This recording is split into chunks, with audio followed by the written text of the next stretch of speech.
Hello, I'm Andrew and I'm a volunteer from Incredible Edible in Prestwich, and I'm going to go take you through the Right to Grow, which is a new initiative and its impact on the borough of Bury.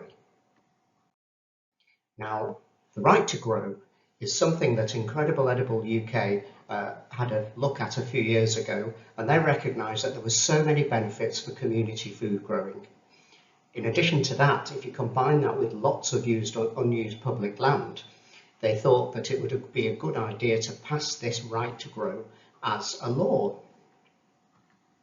Now, you can see a good example of a site here, and this is in Radcliffe.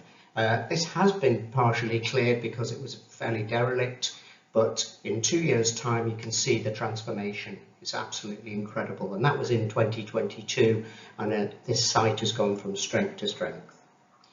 Now, the benefits are multiple. I'm not going to go through everything, but you can see that it has impacts on the environment. It has benefits for producing local food. There's food that goes to food banks, for example, strengthens community ties, activity, etc.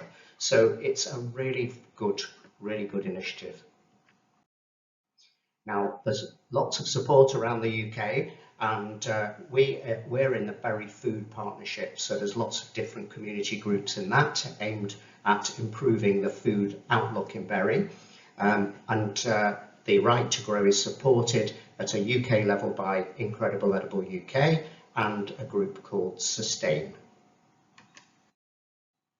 Now, the sad news is that the Right to Grow law was going to be included as an amendment in the Levelling Up Bill of 2023. That was alongside about 480 plus amendments, and it just didn't have the time to get passed or debated. So we're waiting for an opportunity, and the work that we're doing now is going to be used in order to firm up or refine that law. Now, Hull City Council and many other councils are adopting Right to Grow, but Hull City are leading the way, and in 2023 they passed a Right to Grow motion, and at the moment they're developing a process. It's specific to Hull, so it's not one size fits all, and it's got to merge into their open spaces strategy.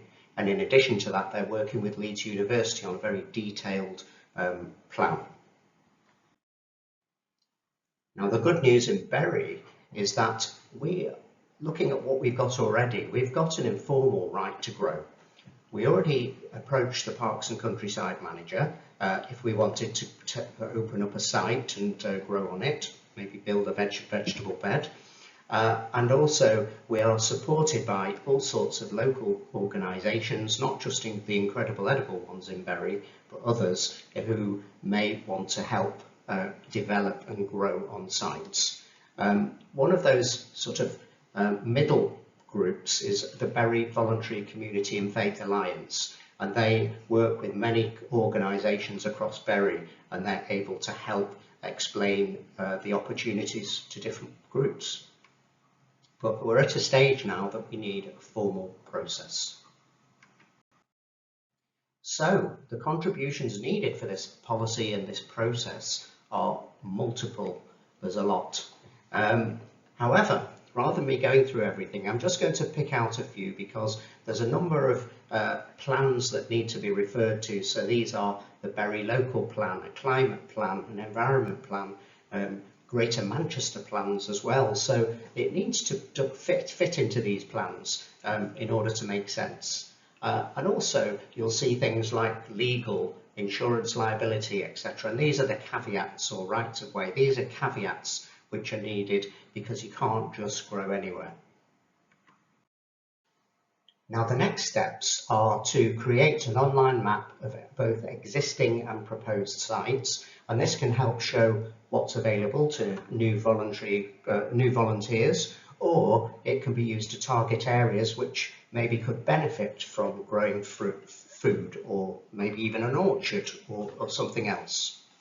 In the council, we need to carry on and agree and hopefully pass the policy and the process, and then hopefully in March 2025 launch formally with communications or to the relevant groups involved. and that would be throughout Bury. So this is just a quick journey through the Right to Grow.